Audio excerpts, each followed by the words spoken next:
आइए दोस्त, आइए अब हम अपने कारवां को आगे लिए चलते हैं। आइए ना, आइए लीजिए,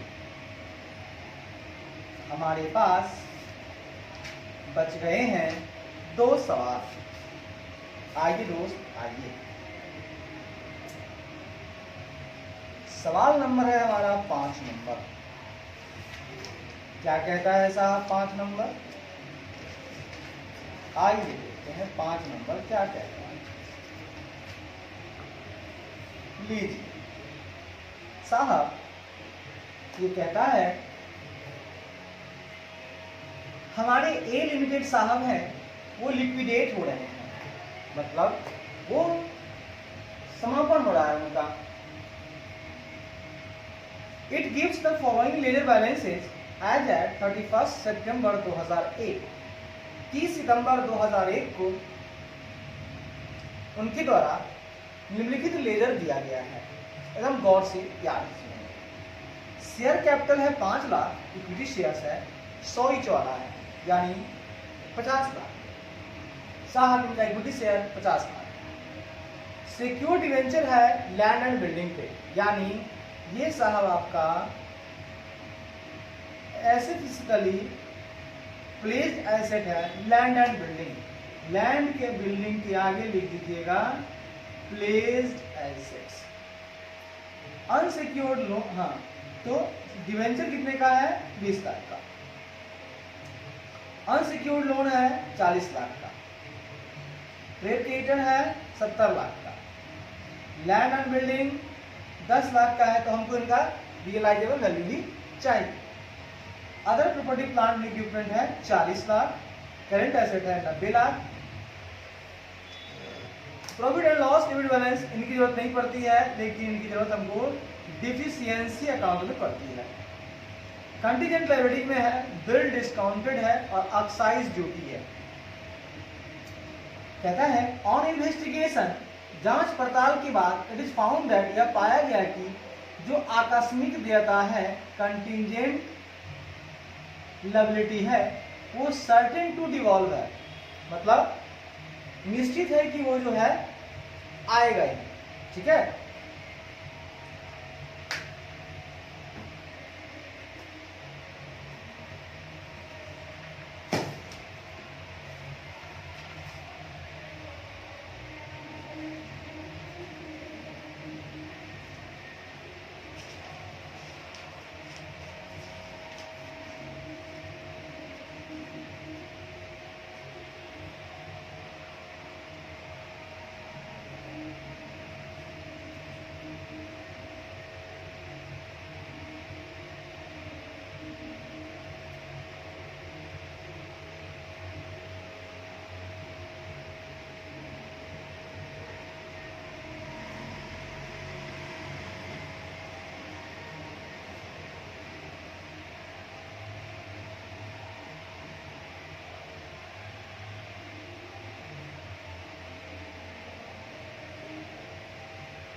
अब सुनिएगा, एसेट से उनको संभव है कि मतलब कि रियलाइज जो हुआ है तो क्या हुआ ऐसे दिखेगा।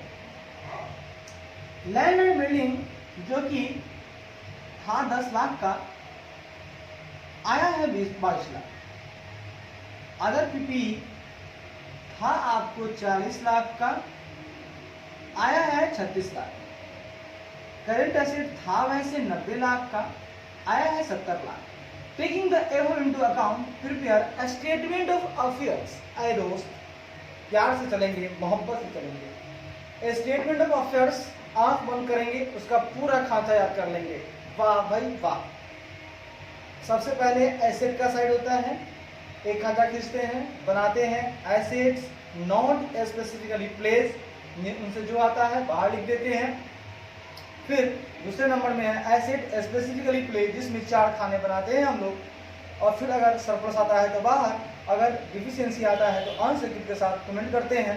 फिर हम लोग ग्रॉस एसेट का वैल्यू निकालते हैं। फिर हम लायबिलिटीज का शुरुआत करते हैं लायबिलिटीज में चूंकि हम पहला पेमेंट कर चुके हैं तो पहला पेमेंट, हाँ लायबिलिटी में ग्रॉस लायबिलिटी का साइड बनाते हैं, फिर उस तरफ एस्टिमेटेड रियलाइजेबल वैल्यू कैश बनाते हैं। तो चूंकि पेमेंट कर दिए हैं बाएं तरफ दिखा देंगे, लेकिन दाएं पेमेंट नहीं करेंगे, ऑलरेडी पेमेंट कर चुके हैं। और फिर बारी बारी से प्रेफरेंशियल क्रेडिटर, फिर डिवेंचर होल्डर, फिर अनसेक्योर्ड क्रेडिटर, और फिर लास्ट में मेंबर, इक्विटी शेयर होल्डर और प्रेफरेंस होल्डर का पेमेंट कर देते हैं। लो भैया लो,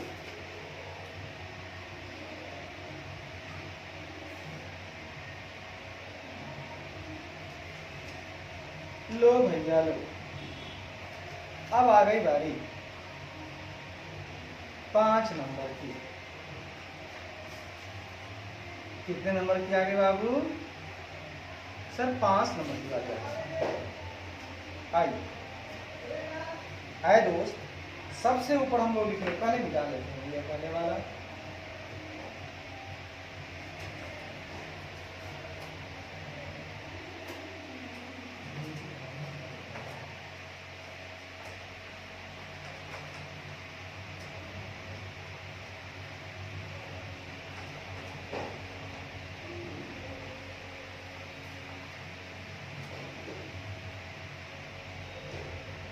आपका क्वेश्चन नंबर है 5।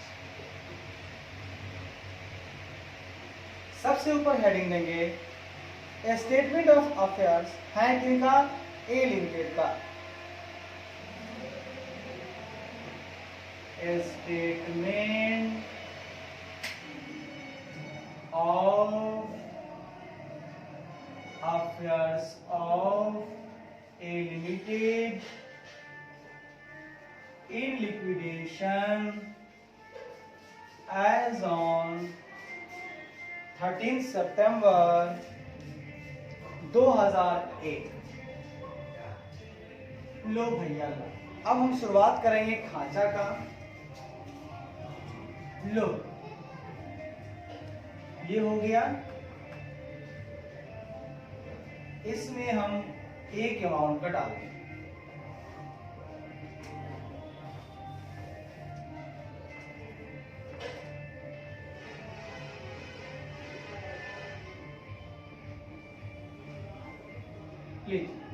सबसे ऊपर हेडिंग देंगे एसेट। क्या देंगे दोस्त? एसेट्स। लीजिए इस तरफ हम लोग देंगे एस्टिमेटेड रियलाइजेबल वैल्यू।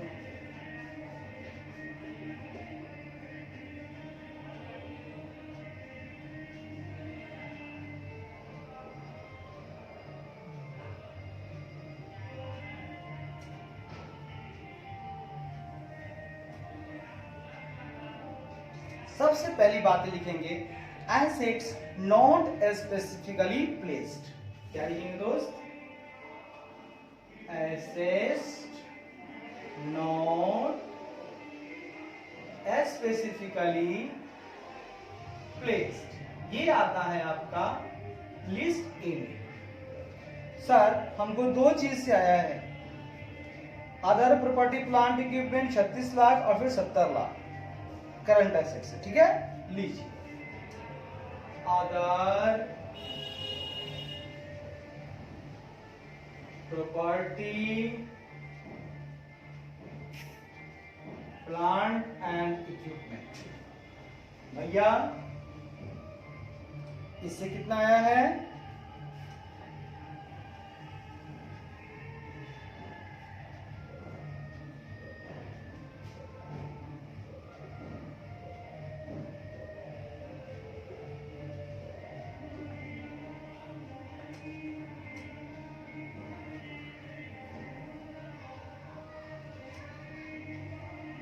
ठीक है सर, इससे आया है हमको 36 लाख रुपए।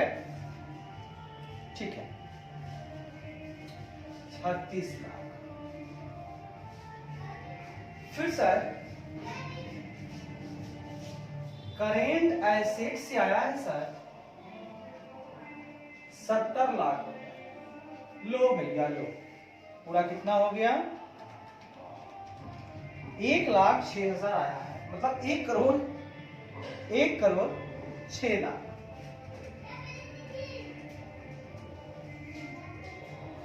1,06,00,000। अब हम बात करेंगे, ठीक है, क्या बात करेंगे सुनिए प्यार से। एसेट्स स्पेसिफिकली प्लेस्ड, एसेट्स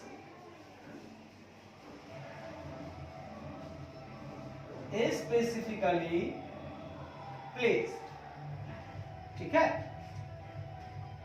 ये हो गया आपका लिस्ट बी, ठीक है। कैसे हो गया, तो एज पर लिस्ट ए हो गया और ये एज पर लिस्ट बी हो गया। मैंने बताया था दोस्त, इसके लिए ना आप खींच लेना पूरे के पूरे 4 खाने। लो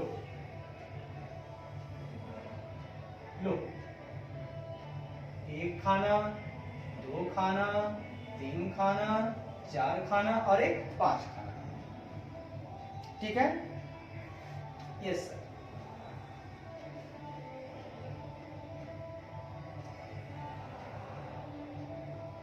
पांच खाने में, इस खाने में लिखने का नहीं, यहां से शुरू करने का। सबसे पहली बातें लिखूंगा मैं कि मेरा रियलाइजेबल वैल्यू क्या है, estimated realisable value, estimated realisable value. Sir आया तो है, कितना आया सर, 22 लाख रुपए आया सर। कितना आया है सर, 22 लाख रुपए आए हैं। एसेट कौन था, लैंड एंड बिल्डिंग था। सर आया तो था 22 लाख रुपए। उसके बाद दूसरा, सिक्योर्ड क्रेडिटर कितने का था, यानी यहां लिखेंगे हम लोग due to secured creditor. Sir ये हमारा डिवेंचर था सर, वो कितने का था सर, 20 लाख का। बहुत बढ़िया। एक आ जाएगा deficiency, deficiency, deficiency ranking as, ranking as unsecured creditor. ये क्यों लिखा मैंने, अगर डिफिशियंसी आता यानी कि इसमें से शुरू होना था, अगर ये 23 लाख होता तो आपको डिफिशियंसी आ जाती। इसका मतलब 1 लाख आप पेमेंट नहीं कर पा रहे हो, वो अनसिक्योर्ड के रूप में हम लोग करते, और नहीं तो एक आ जाएगा आपका सरप्लस फॉरवर्ड टू, मतलब कि carried to the last column, surplus carried to the last column. Sir यहां तो हमको डिफिशियंसी नहीं आया है, बल्कि 2 लाख का हमको फायदा आया है। तो क्या लिखेंगे यहां पर, सर एस्टिमेटेड टोटल एसेट्स, मतलब इस 2 लाख क्या लिखेंगे हम लोग लिखेंगे इस 2 लाख को estimated surplus from assets specifically placed, estimated profit, estimated surplus, estimated surplus, estimated surplus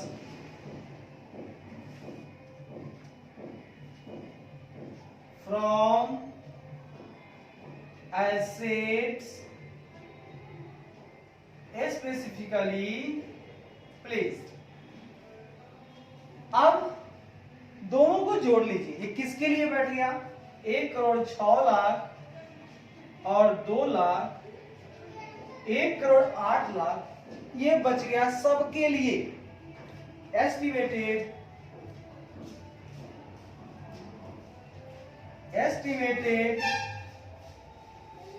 total assets available for preferential creditor, available for preferential creditors, debenture holders,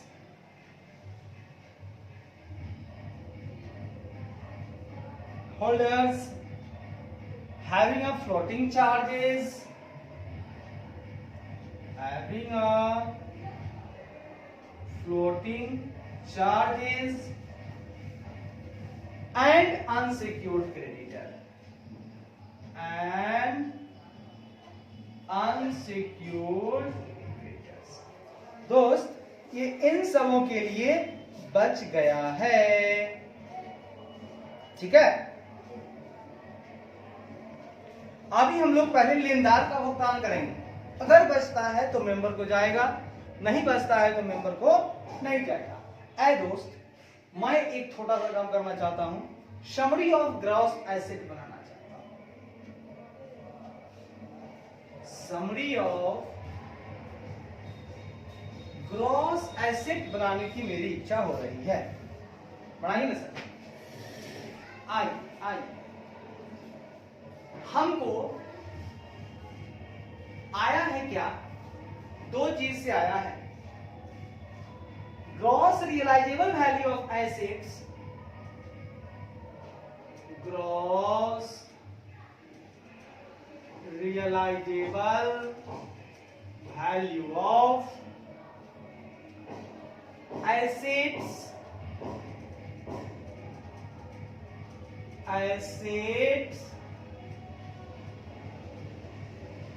specifically place, जो प्लेस था उससे हमको रियलाइजेबल आया था 22 लाख रुपए। कितना आया था?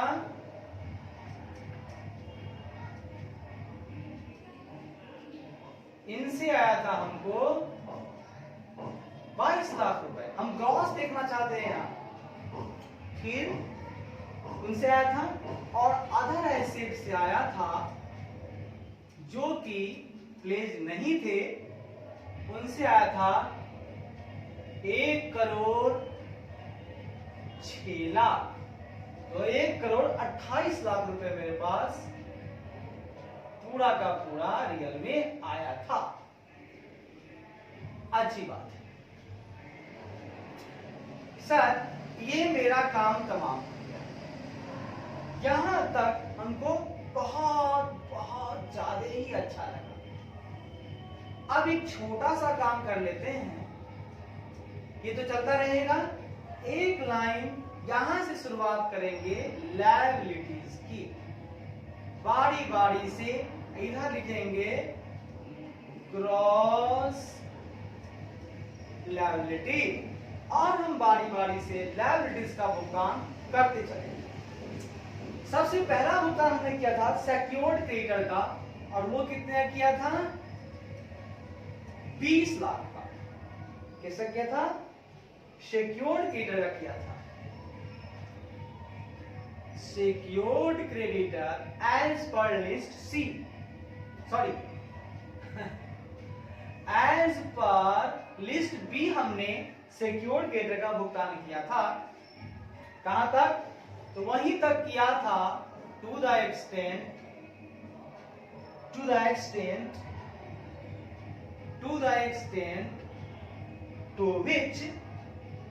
to which claims are estimated to be covered by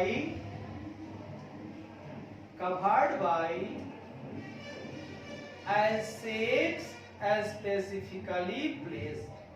हम लोगों ने वहीं तक कमेंट किया था जहां तक कि वो एसेट जो प्लेस वाली एसेट है, जिस एसेट को गिरवी रखा गया था, उसने जहां तक भी कवर कर लिया, हमने उतना पेमेंट कर दिया। उनका क्लेम जो भी एस्टिमेटेड था, जिसको एसेट स्पेसिफिकली प्लेस वाली कवर कर रही थी, वहां तक हमने पेमेंट कर दिया। ऐ दोस्त, इसके बाद का पेमेंट होता है प्रेफरेंशियल क्रेडिटर का, जो कि मेरे पास है एक्साइज ड्यूटी है 3 लाख का, वो मेरा प्रीफरेंशियल क्रेडिटर है। क्या है एक्साइज ड्यूटी? प्रीफरेंशियल क्रेडिटर। लीजिए पेमेंट कीजिए। प्रीफरेंशियल क्रेडिटर एज पर लिस्ट सी। ठीक है, फॉर किसके लिए है, इसको कर रहे हैं हम लोग, for demand of excise duty. Excise duty sir मैं इसके लिए ना 3 लाख पेमेंट भी कर रहा हूं, मतलब ग्रॉस में दिख भी रहा हूं कि लायबिलिटी है मेरी, और 3 लाख सर मैं यहां पेमेंट भी कर रहा हूं।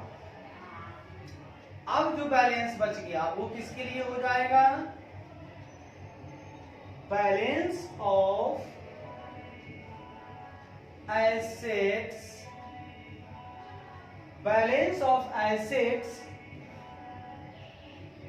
available for debenture holders secured by floating charges, secured by floating charges and unsecured creditors। आए दोस्त, मैंने पहला पेमेंट किया सिक्योर्ड क्रेडिटर का एज पर लिस्ट बी, और उसका क्लेम जो एस्टिमेटेड था, विच क्लेम एस्टिमेटेड है, और उसी हद तक to the extent to which claims are estimated to be covered by asset specifically placed. जो बैलेंस बचा है उसमें से हमने preferential creditor as per list C किया है, जिसमें आता है डिमांड ऑफ एक्साइज ड्यूटी। अब जो बचा हुआ है 1 करोड़ 5 लाख। आए दोस्त, ये मेरा बच गया डिबेंचर होल्डर के लिए और अनसिक्योर्ड क्रेडिटर के लिए। किस किस के लिए बच गया? डिबेंचर होल्डर के लिए बच गया। Balance of assets available for debenture holders secured by floating charges and unsecured creditor, इन दोनों के लिए रह गया। अब चूंकि मेरे पास पेज उधर नहीं है, हम एक लाइन यहां खींचकर आरंभ कर देंगे। क्या कर देंगे सर? एक लाइन सर ग्रॉस के लिए रखें। चलो अब पेमेंट हम करेंगे किसका? डिवेंचर होल्डर का। किससे करेंगे दोस्त? डिवेंचर होल्डर का करेंगे। Debenture holder secured by floating charges. Debenture holder secured by floating charges as per list D। Floating charges वाले क्या है? As per list D.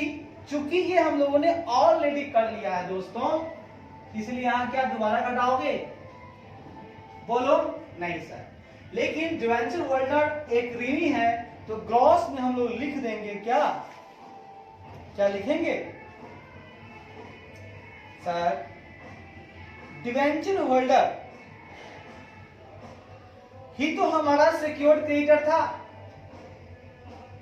जब वो मेरा सिक्योर्ड क्रेडिटर था तो लिस्ट बी के अंतर्गत तो हमने उसको 20 लाख दिखाई दिया कि पेमेंट कर रहा हूं। फिर दोबारा क्यों? मैं उसको नाम दिखा रहा हूं आपको कि इसके बाद इसका पेमेंट होना चाहिए था, बट वो तो सिक्योर्ड क्रेडिटर था, पेमेंट हो चुका है, इसलिए उसमें अमाउंट नहीं देंगे, लेकिन दिखाने का एक तौर तरीका है, वो करेंगे। ऐ दोस्त, अब हम पेमेंट करेंगे आपका अनसिक्योर्ड क्रेडिटर्स का, वो भी करेंगे एज पर लिस्ट ई। हम लोग अनसिक्योर्ड क्रेडिटर का एज पर लिस्ट ई करेंगे, जिसके अंतर्गत अनसिक्योर्ड लोन आएगा 40 लाख का। अनसिक्योर्ड लोन कितने का आएगा? 40 लाख का। यहां भी हम पेमेंट करेंगे 40 लाख। उसके बाद ट्रेड क्रेडिटर आएगा 70 लाख का। उसके बाद ट्रेड क्रेडिटर्स आएगा 70 लाख का। लीजिए, ये पेमेंट करने के बाद हम पेमेंट करेंगे दोस्तों बिल डिस्काउंट का 2 लाख का। वो भी मेरा लायबिलिटी है बिल डिस्काउंट, लेकिन अनसिक्योर्ड है। Liability for bill discounted, liability for bill discounted, जो कि आकस्मिक था 2 लाख का। लीजिए 2 लाख का ये भी पेमेंट हो गया। ठीक है, चल ये इसका। ठीक है सर, हम सबका कर लिए तो कर लिए। अब जो बच गया वो एक तरह का फायदा है कि साहब हम तो पेमेंट रखे हुए थे इन्हीं सबों के लिए, लेकिन यहां से मुझको कुछ फायदा मिल गया यार। पूरा पेमेंट नहीं हो पाया तो हम क्या लिखेंगे, फायदा मिला कि घटा। अब यार देखा ही नहीं, फायदे की बात कर रहे देख लेते हैं। 1 crore 5 lakh minus 40 lakh minus 70 lakh minus 2 lakh. अरे दोस्त, मुझको तो 7 लाख का घाटा हो गया। पैसा था नहीं, पेमेंट कहां से करते चले गए। ऐसा है, हमको ना 7 लाख का चूना लग गया। बाप रे बाप, 7 लाख का चूना लग गया। अरे भाई,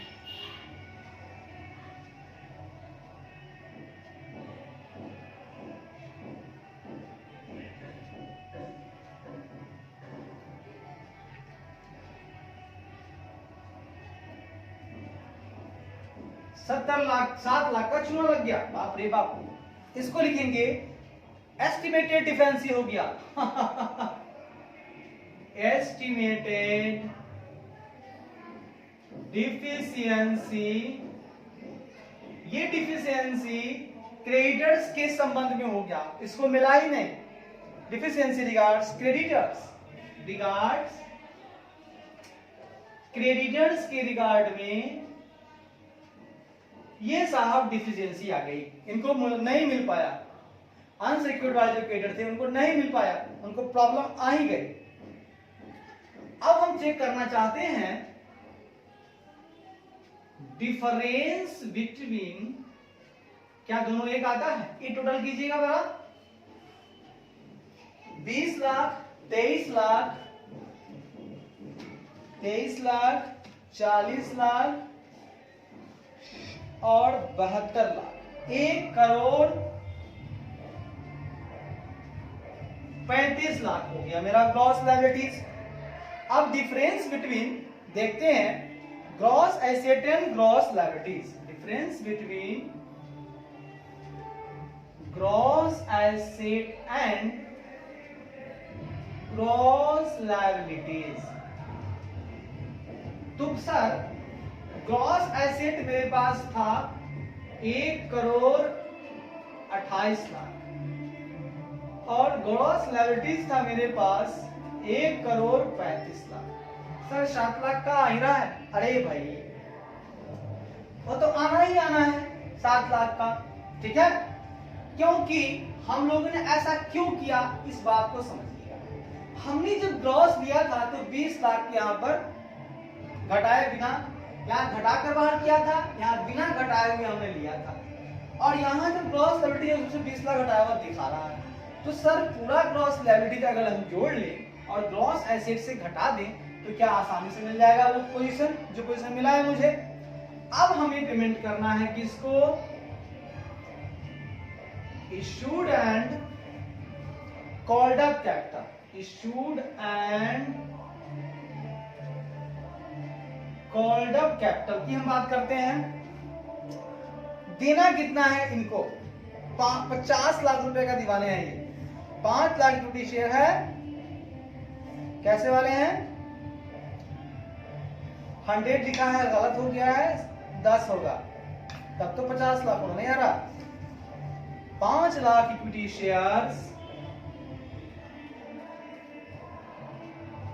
5 lakh equity shares of at the rate of ₹10 each, ये हम देते हैं एज पर लिस्ट जी। याद रखिएगा ई के बाद एफ नहीं लेते हैं, जी लेते हैं, और एच में हम लोग एफ से ना हम लोग प्रेफरेंशियल क्रेडिटर का देते हैं, तो प्रेफरेंशियल है नहीं, गलतियां सही।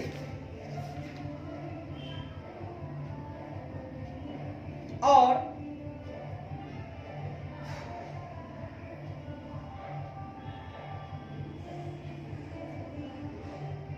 ठीक है, जी हो गया। और एच जो होता है हमारा वो डिफिशियंसी के लिए होता है, ठीक है। हम साहब इनको दे रहे हैं 50 लाख रुपए। अब देखा जाए तो मेरे पास एस्टिमेटेड डिफिशियंसी आ गई है, estimated deficiency as regards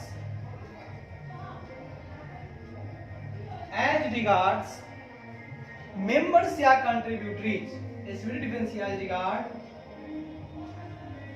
members या कंट्रीब्यूटरी, मतलब मेंबर्स या कंट्रीब्यूटरीज को देखते हुए देखा जाए तो उनको इस सारे सहने पड़ेंगे पूरे 57 लाख।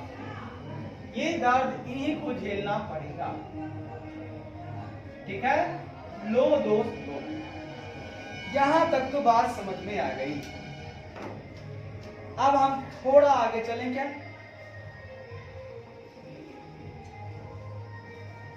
थोड़ा आगे चलें क्या? यस सर, थोड़ा आगे चलिए ना सर, आइए चलते हैं। क्वेश्चन नंबर 6, ये हमारे लास्ट क्वेश्चन है। आइए दोस्त आइए, अपने कार्य को आगे बढ़ाते हैं मित्रों, प्यार मोहब्बत जरा सा आ जाते हैं। अरे यार सवाल क्या कहता है तो सुन लो यार। सवाल है बिलिस्ट कंट्रीब्यूटरी वाली, याद कर लीजिएगा, बिलिस्ट वाली या खाचा याद रखिएगा। जितना शेयर होल्डर होता है उतना खाचा, और लास्ट में टोटल का खाचा, इतना याद रखिएगा।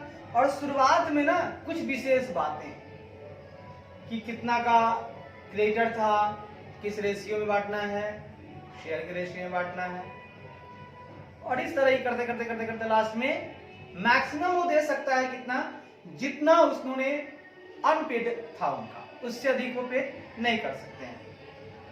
तो आइए देख लेते हैं।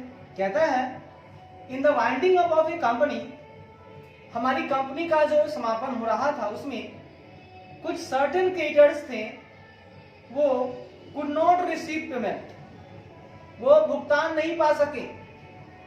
कुछ ऐसे लेनदार थे जो अधूरे रह गए, प्यासे रह गए,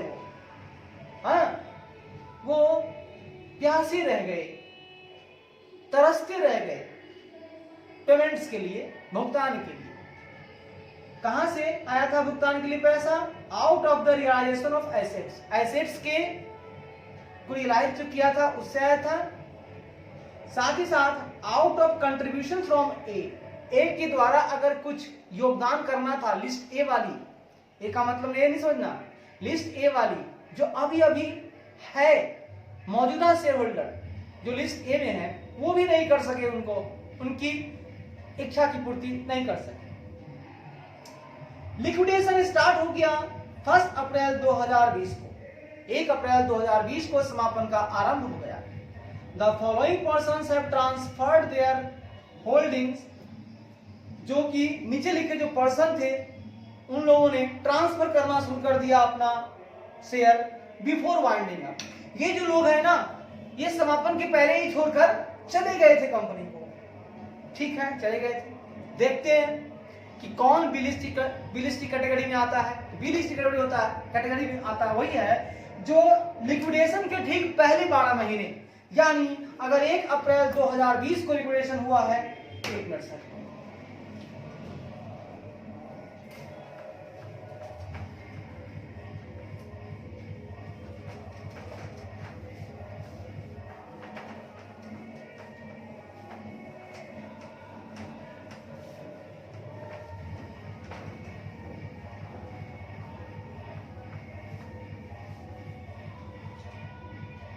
हम बात करेंगे क्वेश्चन नंबर 6। वाइंडिंग अप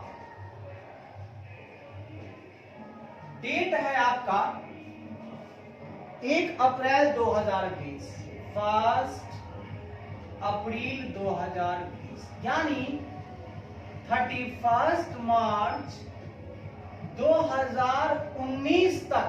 ये हो रहा है 12 मंथ। ये हुआ पिछला 12 मंथ। कितना 12 मंथ? पिछला 12 मंथ। इस टाइम में जो भी शेयर को ट्रांसफर किए हैं, शेयर को ट्रांसफर करने वाले कंट्रीब्यूटरीज या शेयर होल्डर्स, वो कहलाएंगे बी लिस्ट कंट्रीब्यूटरीज। हम इनको बोलेंगे ये हमारे प्यारे प्यारे बी लिस्ट कंट्रीब्यूटरीज हैं। अब आपके सवाल में दोस्त, एक बंदा गया है 4 अप्रैल 2019 को। कब गया है? 4 अप्रैल 2019 को। और मैं बोल रहा हूं 31 मार्च 2019 तक ही। तो मार्च के बाद अप्रैल आता है ना,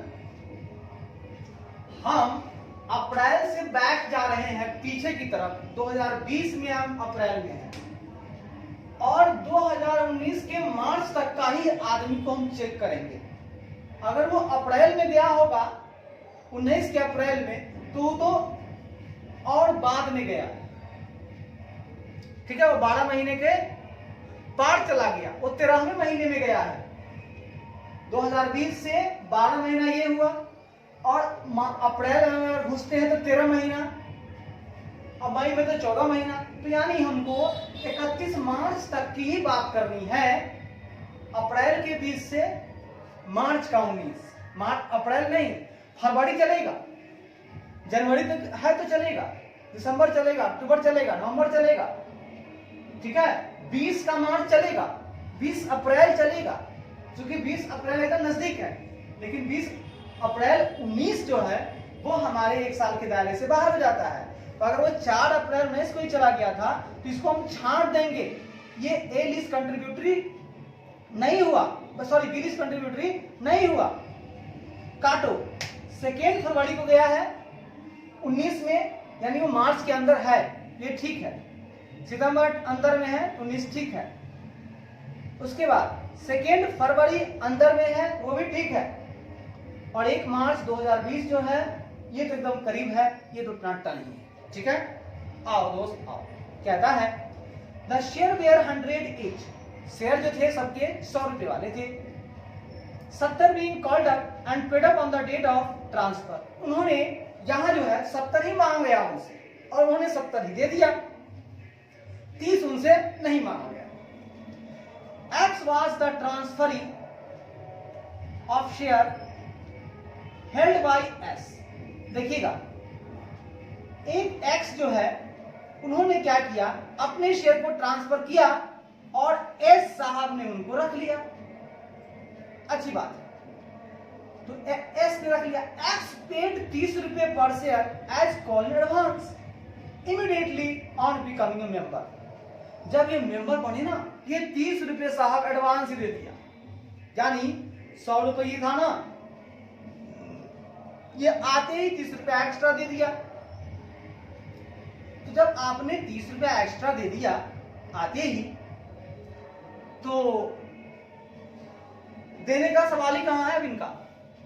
जो हमारे एस भैया हैं ट्रांस, तो एस का शेयर पहले था एक्स का, एक्स आते ही 30 रुपया ज्यादा दिया, लीजिए लीजिए। मतलब मेरा ये कहना था 130 नहीं 30 इसलिए ज्यादा दिया कि वो मतलब कि 70 तो देना ही था। ये कहा कि दूर सर 100 रुपया लेना, लीजिए 100 रुपये शेयर है, 100 रुपया रख लीजिए, हम लोग पास पैसा बहुत है, हम क्या है कम दिया। अब जब 100 रुपये दे ही दिया तो इसको देने का अधिकार, अब इससे आप मांगने का अधिकार रखते हो, कैसे रखोगे, वो तो एडवांस दे दिया, तो इसका खेला खत्म हो गया। तो पहला नंबर एस का खेला भले ही 2 फरवरी को गया है, लेकिन ये ऑलरेडी पेमेंट कर चुका है, इसलिए हाँ, इसलिए इसको हम लोग नहीं लेंगे। और वो तो हमारे समय सीमा से परे है, 12 महीने के बाद का आदमी है, इसको छूना नहीं है। 2 आदमी को आपको छूना नहीं है, एस को और ओ को, बाकी को छू लीजिए ना। कहता है ignoring expenses of liquidation, liquidation के खर्चे को ध्यान मत दीजिए, रिम्यूनरेशन ऑफ लिक्विडेटर ध्यान मत दीजिए, ठीक है। Works out the amount to be realise from above contributory. अब आपको बनाना है ना, कि हम राशि क्या मंगाएंगे, ऊपर जो कंट्रीब्यूटरी हमारे पास है बिल लिस्ट, उनसे कितना हम मंगवाएंगे जरा सा बता दीजिए। आइए ना, पहले खांचा, जिस बंदे को आया खांचा काम बन गया आसान, सबसे ऊपर लिखेंगे दोस्त a statement of liabilities as of bill is contributories, ठीक है। a statement of liability, a statement showing liabilities of bill list contributory, इसको आप बोल सकते हैं पहले वाला फॉर्मर मेंबर्स, इसका दूसरा नाम आप ले सकते हो दोस्त फॉर्मर मेंबर्स। सुनिए क्या वो है, 1 2 3 4 गो तो है, ये 4 गो, आएगा टोटल 5 गो खाता कीजिए, ठीक है। और एगो इससे खाता कीजिए 6ठा नंबर का, ठीक है ना। 6 खाता कीजिए ना, ज्यादा नहीं कीजिए, माथा दर्द नहीं, माथा दर्द नहीं,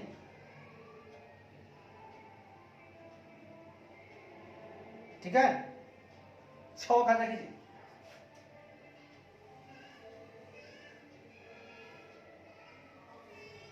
डेट हम इसी में लिख देंगे। एगो टोटल का, 2 गो, 3 गो, 4 गो, 5 गो और 1 6 सबसे ऊपर। अच्छा, इसको थोड़ा थोड़ा कर दो,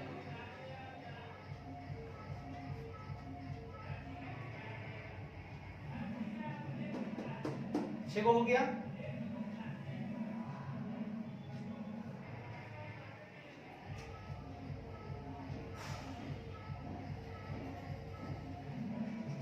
ट्रांसफर डेट सब में डाल दीजिएगा, ट्रांसफर डेट, ट्रांसफर डेट, और लास्ट में लिखिएगा अमाउंट जो आप पेमेंट किए हैं, amount to be paid to, आप अपने क्रेडिटर्स को कितना अमाउंट पेमेंट किए हो साहेब, ये लिख देना। और पहले में लिखना अमाउंट टू बी पेड, जो पेमेंट होने वाला है, ये दोनों एक जैसा है। Amount to be paid payment होने वाला है, और अमाउंट टू बी पेड हमने पेमेंट कर दिया, हाँ, अमाउंट टू बी पेड, बात एक ही है, मतलब होने वाला है। पेड टू क्रेडिटर्स, वो भी किस तरह से लेंगे, इंक्रीज इन क्रेडिटर, जितना इंक्रीज करेगा क्रेडिटर्स में हम वही लेंगे, ठीक है ना। जैसे कि आज जो उधारी इतने का है, अगले साल उतना है, इसका मतलब कि हम दे नहीं रहे हैं तो थोड़ा थोड़ा बढ़ रहा है, ये याद रखिएगा। क्रेडिट में बढ़ोतरी को ही लेते हैं, पूरा नहीं लेते। पहले साल पूरा लीजिएगा लेकिन उसके बाद ना बढ़ोतरी को लीजिएगा। तो कितना बंदा मेरे काम का है, PQRT क्या है मेरे काम का,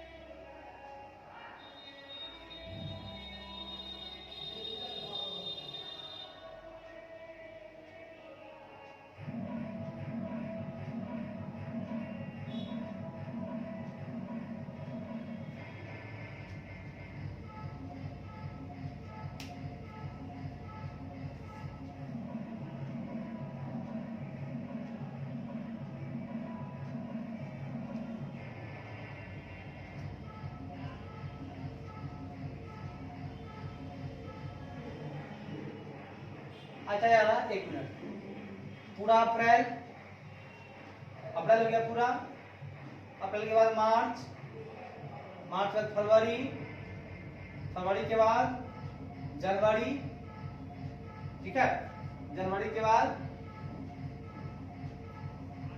दिसंबर, नवंबर, अक्टूबर, सितंबर, अगस्त,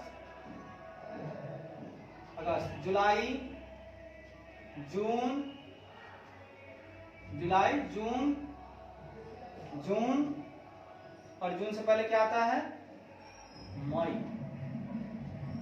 मई तक हो गया।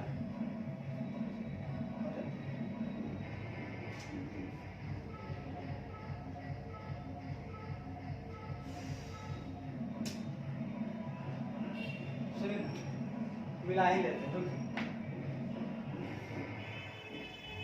अप्रैल, 1 अप्रैल को होवे किया है, 1 अप्रैल से पहले, तो अप्रैल तो खत्म हो गया, तो हो गया आपको मार्च 20, फरवरी 20, जनवरी 20, दिसंबर 19, नवंबर 19, अक्टूबर 19, सितंबर 19, अगस्त 19, जुलाई 19, जून 19, मई 19, 1 2 3 4 5 6 7 8 9 10 11, मई 19, अप्रैल 19, यानी अप्रैल तक चलेगा, ठीक है, अप्रैल तक चलेगा।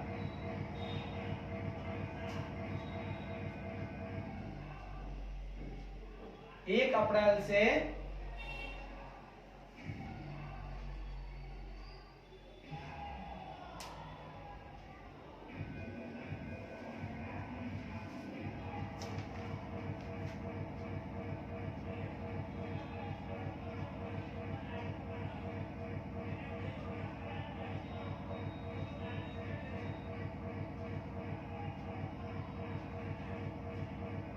अरे दोस्त एगो बात बोले तो कितना बड़ा माथा खोड़ है, बोल रहा है वो नहीं होगा।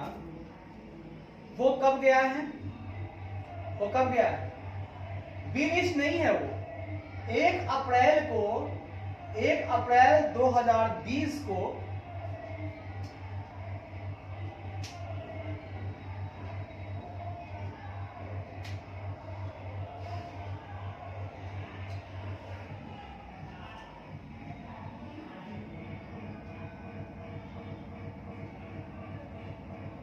सुनो, बंदी कब हुआ, बंद कब हुआ, तो लिक्विडेशन शुरू हुआ है 1 अप्रैल को, तो लिक्विडेशन 1 अप्रैल को हुआ है, अब गया कब है, 4 अप्रैल को, मतलब ये उसी महीने में गया है, लिक्विडेशन के 3 दिन के बाद गया है, पहले नहीं गया है। हम अप्रैल से पहले अगर चलते तो होते बिलिस्ट कंट्रीब्यूटरी, लेकिन हम वाइंडिंग अप के पहले हुआ ये क्या हुआ, पिछला पहले, और बाइंडिंग अप के बाद जो गया है वो क्या होगा, एलिस कंट्रीब्यूटरी। काहे कि अभी अभी तुम जा रहे हो, अब तुम जा रहे हो, तब पहला कर्तव्य तो तुम्हारा ही है भुगतान करना, क्योंकि आज लिक्विडेशन हुआ है और 3 दिन के बाद तुम यहां से जा रहे हो तो सबका दे के ना जाओगे साहेब। तो ये तो हो गया आपका एलिस कंट्रीब्यूटरी ओ। अब पी की बात करते हैं, तो पी का फरवरी में कहां आएगा, फरवरी 19 हम थोड़ी ले रहे हैं, हमको तो अप्रैल 19 तक ही चलना है। कहां तक चलना है, अप्रैल 19 तक, फरवरी तो बहुत बाद है। तो फरवरी कैसे तुम ले लिया,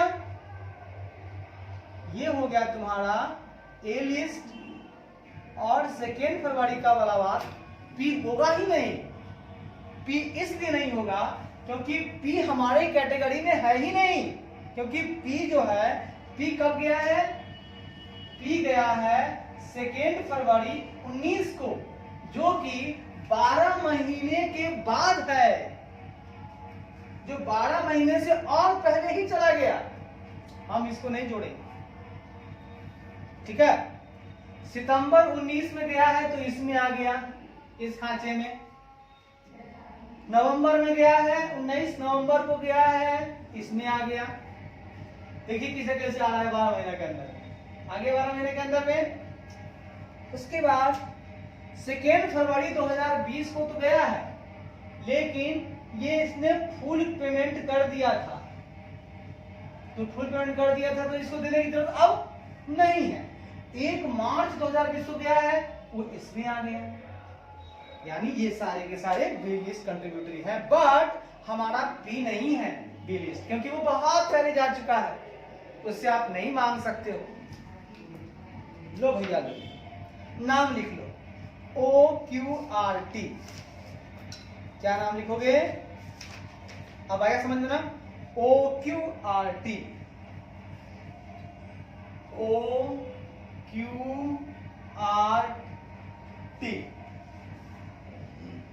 हो गया है 4 अप्रैल 19 को, 4 अप्रैल 19 को गया है। ये हो गया आपका ए लिस्ट,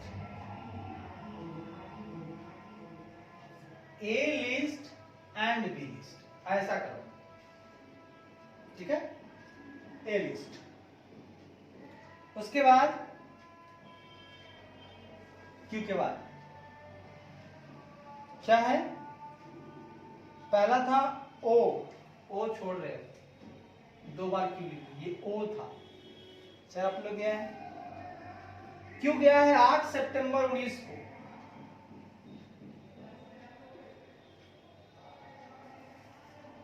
आर गया है 11 नवंबर 19 को, और टी गया है 1 मार्च 2020 को।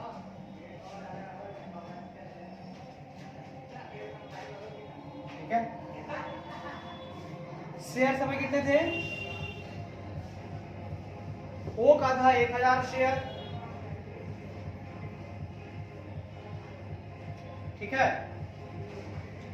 क्यू के पास था 200 शेयर,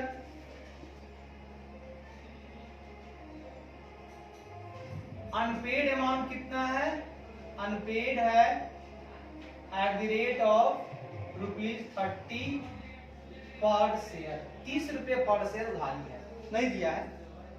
आर के पास था 1400 शेयर, और टी के पास था फिर से 1400 शेयर। लो सबका हो गया, 1000 शेयर, 200 शेयर, 1400 शेयर, 1400 शेयर, ठीक है। अमाउंट देना कितना था,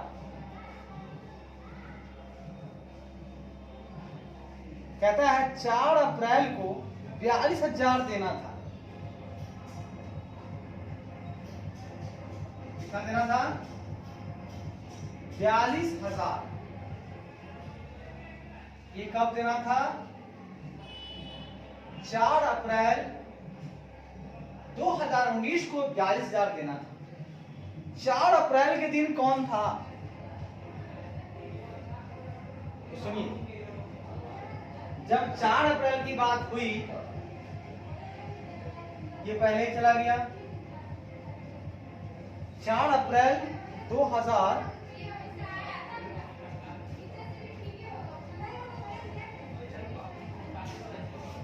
देखो भाई, ये तो 4 अप्रैल 2019 है।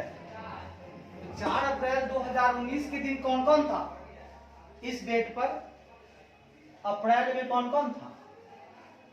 तो सुनिए, 4 अप्रैल 19 को, ये कब गया है? 19 में सितंबर हो गया है, ये अक्टूबर में गया है, नवंबर में गया है, यानी कि अप्रैल के महीने में सब था। ठीक है, अप्रैल में भी जा रहा था, उस समय तक ये लोग बाद में गया है।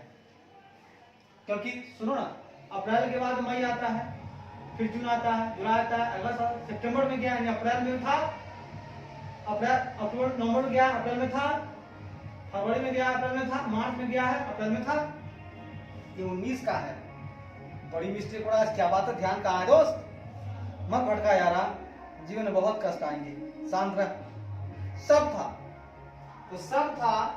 तो 4 अप्रैल को जो 42,000 रुपया है, उसको हम बांटेंगे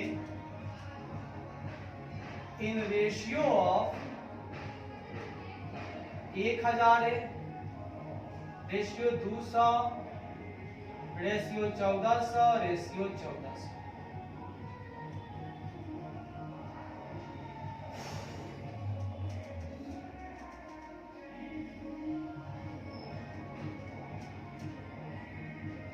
के रेशियो ये हो जाएगा आपका 42,000 भागा 20। कितना आ गया? 2100। 2100 इसको देना पड़ेगा, 2100 इसको देना पड़ेगा, 10,500 इसको देना पड़ेगा, उसके बाद 14,700 ये देगा, 14,700 ये पूरा दे। कितना दिया?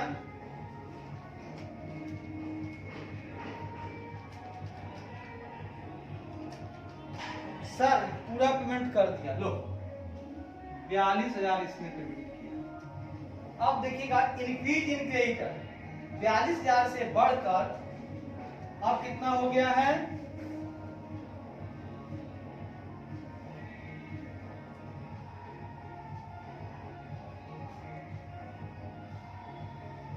57,000। ठीक है, याद रखिएगा कि जो आदमी बहुत पहले चला गया, 12 महीना के पहले, और उसका कुछ क्रेडिटर को देना था, वो देगा ही नहीं।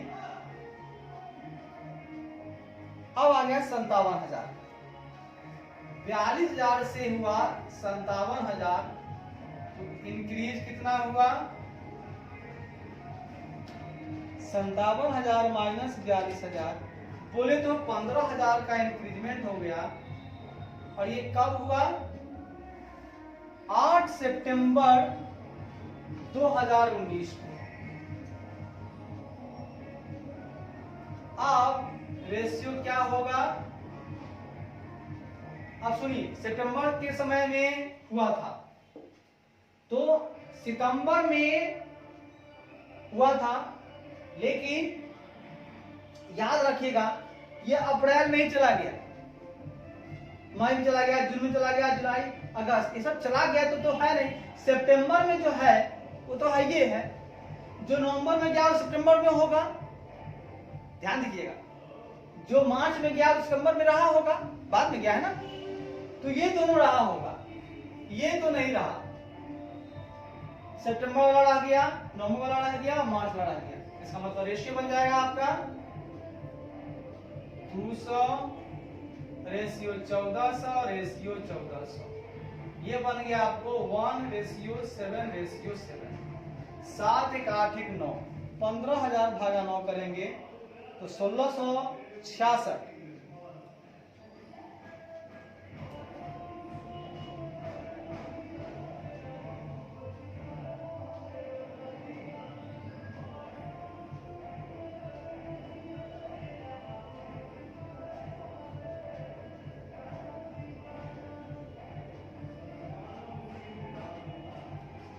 अरे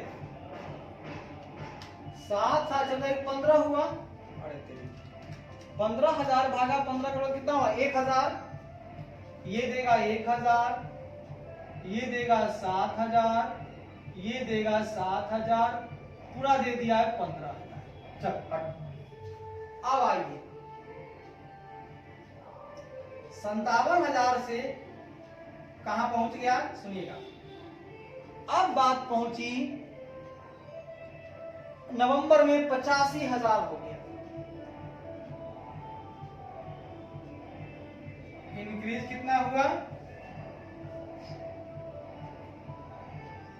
57 से हो गया अब 85,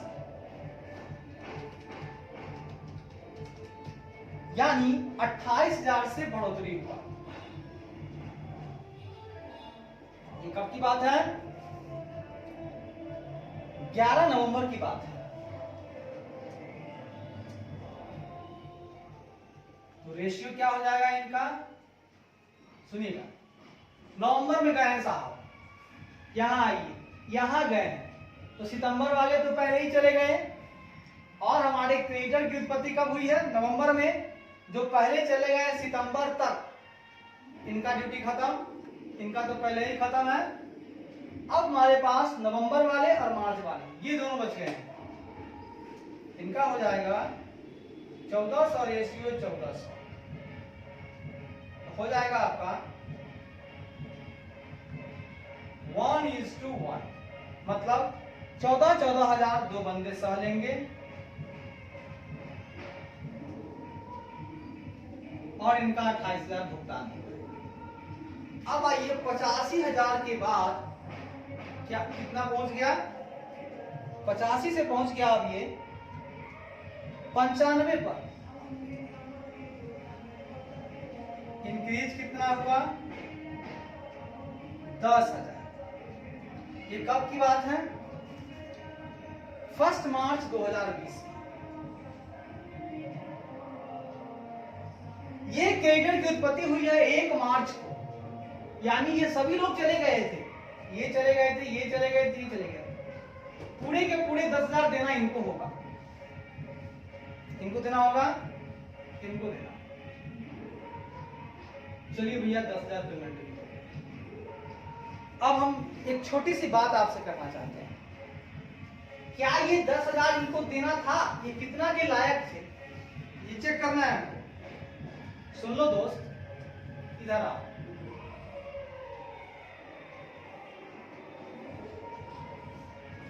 जरा सा ध्यान दीजिएगा, आपको निकालना है टोटल ए। ये जो निकाल के आप ला रहे हैं यार, इसका नाम दे दो आप टोटल ए। 10,500 दिया कौन? ओ। क्यू कितना दिया? 3100। ये कितना दिया है? आर दिया है 14,700, 7,000 और 14,000। 35,700 ये दे दिया। फिर आपको आइए 35 और 10, 45,700 ये दे दिया। अब देखिए 42,000, 15,000 और 38,000, 95,000 मानव की पेमेंट हो गया। ठीक है, लेकिन सुनिएगा, अभी यहां पे 10,000 दीजिएगा नहीं, याद रखिए।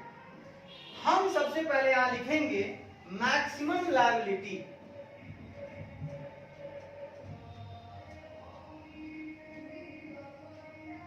Maximum liability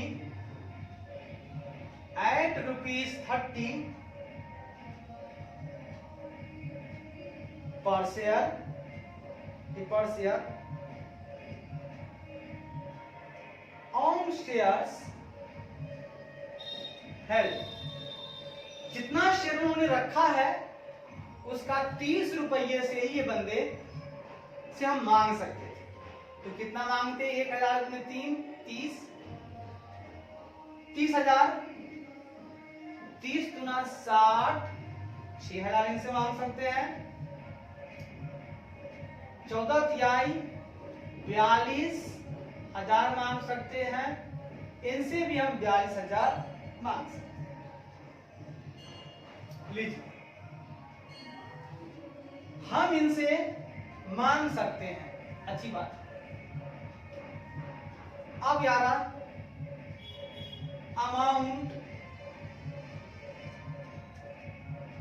amount paid lower of A and, हम अमाउंट जो पेड करेगा, भुगतान करेगा, इन दोनों में जो कम होगा वही कर सकता है। देखिए, हमको लेना था 30,000, लेकिन उनके हिसाब से उनके ऊपर लायबिलिटी बन रही है 10,500, तो हम उतना ही मांग सकते हैं। हम सिर्फ लायबिलिटी मांग सकते हैं क्योंकि उनके मैक्सिमम लायबिलिटी के अंतर्गत होगा, वही क्रेडिटर हम उनसे मांग सकते हैं। क्रेडिटर का भुगतान करने के लिए पैसा मांग सकते हैं जितना की बकाया उनके पास था। इनसे 6,000 लेना था, 3100 हम लिए हैं, चूंकि भुगतान देना था 3100, तो 3100 ठीक है, क्योंकि 6,000 के अंदर ही है, हम इनसे ले लेंगे। इनसे लेना था 35,700, इनसे हम और 42,000 इनसे लेना था, और इसके अंदर ही भुगतान हुई है 35,700 की, हम 35,700 इनसे मांग सकते हैं। ठीक है, क्योंकि जिसे जितना लेना था उससे कम ही है हमको लेनदार को देना। यहां लेनदार को 45,700 देना है, उनसे हम मांग सकते थे 42,000 ही, तो हम उनसे 42,000 ही ले पाएंगे, उससे अधिक लेने की क्षमता हमको नहीं। अब देखिए, इस 42,000 में हम लेना था हम ऑलरेडी कितना ले चुके हैं? 14,700 ले चुके हैं, 7,000 ले चुके हैं, 14,000 ले चुके हैं, यानी 35,700 हम यहीं तक ले चुके हैं। यहां तक हमने 35,700 ले लिया, और लेने का अधिकार हमको है मात्र 42,000। तो हम और इनसे कितना ले सकते हैं? 6,300 ही ले सकते हैं। ठीक है, हम इनसे 6,300 ही ले सकते हैं, 10,000 लेने का राइट हमको नहीं है। लेकिन हमको यहाँ लिख करके नोट करना होगा कि भाई ये हमको लिख करके बताना होगा आपको कि हमको इनसे लेने का मतलब देना है कितना। आखिर 10,000 दिए तब ना 45,700 हुआ, और ध्यान देना है कि हमको लेना था कितना? 42,000। तो हम 42,000 लेना था और 45,700 हमको पेमेंट करना है, तो हम 42,000 ही लेंगे इससे। तो यानी 3,700 यहाँ नहीं ले पाएंगे एक्स्ट्रा, और 3,700 हम कम लेंगे। तो जहां आपको 10,000 लेना पड़ रहा है वहां 3,700 कम लीजिए आप, यानी कि 6,300 ही लीजिएगा, आप तो काम चल जाए। अब आप कितना ले पाए? 42,000 उसका लिए, 15 भुगतान किए, 28,000 भुगतान किए, और आप 6,300 भुगतान किए। सर पूरा भुगतान आपने किया 91,300। प्लीज हो गया। अब हम आपसे कुछ बातें करेंगे इसी विषय बंधु पर, ठीक है? लेकिन जगह की कंपाई होने के चलते आप समझ लीजिए, फिर हम थोड़ा सा मिटा करके आपको इसके बारे में कुछ डिटेल्स बताएंगे, उसको आप समझिएगा, आपको अच्छा लगेगा। ठीक है,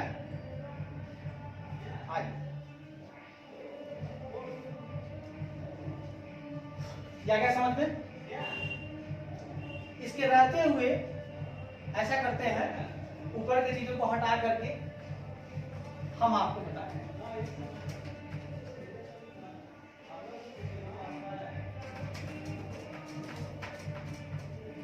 इस क्वेश्चन में आप देंगे, ठीक है, कि 6300 कैसे आया। हम यहाँ पर एरो दे करके आपको बताते हैं कि हम कहां से लाए हैं। तो 10,000 में से हमने घटा दिया है 3700 रुपया। ये जो अंतर है ना, कि लेना था हमको 42,000 ही, ले रहे हैं 45,700। इसका मतलब 3,700 ज्यादा ले रहे हैं, हमको नहीं लेना है।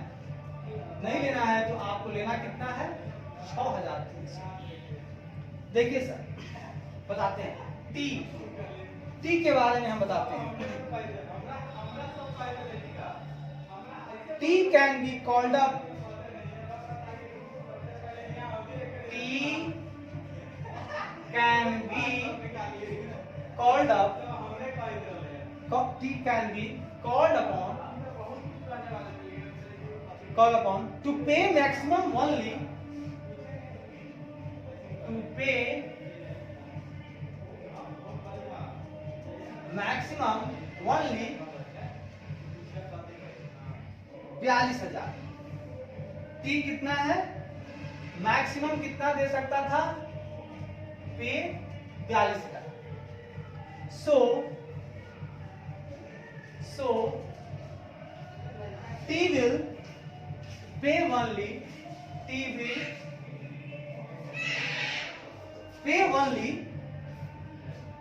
6,300। ये कितना पे और करेगा? मात्र 6,300, क्योंकि 42,000 अगर उसको देना था तो उसमें से उसने पहले ही 14,700 दे दिया, फिर उसने 7,000 दे दिया, फिर उसने 14,000 दे दिया, सब दे दिया।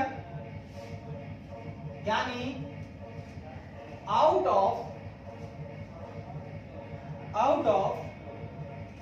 रुपीज 10,000 एवं, यानी T can be called up upon to pay maximum only 42,000। So T will pay only 6,300 out of 10,000 एवं। जो उसको 10,000 एवं देना था उसमें वो सिर्फ और सिर्फ दे सकता है 6,300 ही, क्योंकि 6,300 में ही उसकी लिमिट पूरी हो जाती है। तो वो बाकी पैसे क्यों देगा? नहीं देगा। जितना उसके यहाँ उधारी है उतना ही देगा ना। बहुत बढ़िया। Hence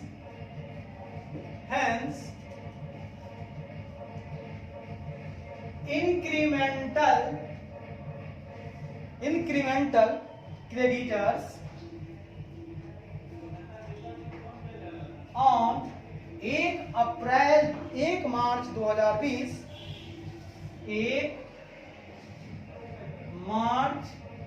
2020 amounting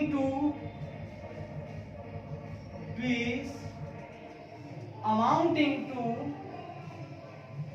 rupees 3700। कितना? 10,000 में 6,300 पेमेंट हुआ, बच गया 3700। यानी कि 10,000 minus 6300, 3700 will not be receiving any payment. ये कोई भी पेमेंट रिसीव नहीं करेगा।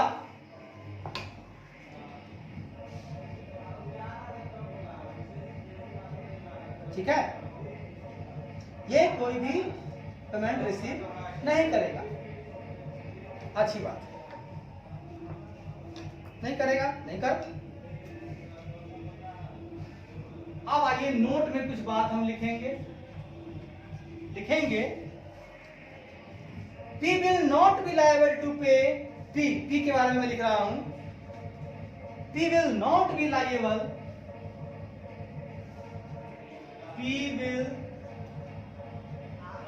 to be liable to pay any amount, liable to pay, P will not be liable to pay any amount as the winding of proceedings,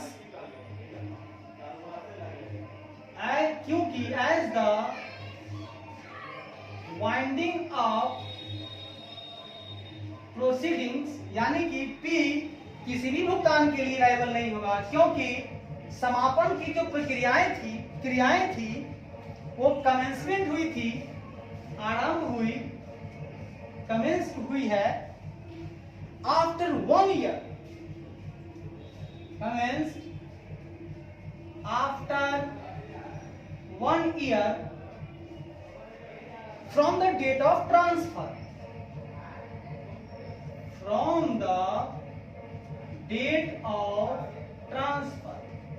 P इसलिए liable नहीं है क्योंकि उसने जो अपना शेयर ट्रांसफर किया है उस तारीख से 1 साल के बाद, है ना, उसके 1 साल के बाद जब वो हो गया, उसके बाद 1 साल बीत गया, उसके बाद आरंभ हुआ वाइंडिंग अप। जब 1 साल के अंदर वाला ही तो देगा ना, 1 साल के बाद आप आरंभ कर रहे हो, हम चले गए 1 साल पहले ही, तो मैं कैसे लायबल होऊंगा? नहीं होऊंगा। ये पहली बात है। दूसरी बात, S also will not be liable, जो S है यानी कि जिसने पूर्ण भुगतान कर दिया है उसके बारे में लिख रहे हैं, S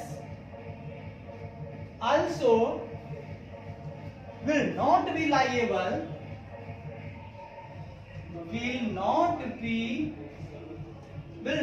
liable, as, क्योंकि as the transferring X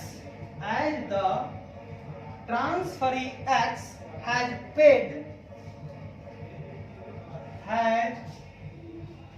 paid the balance rupees 30, paid the balance rupees 30 per share, 30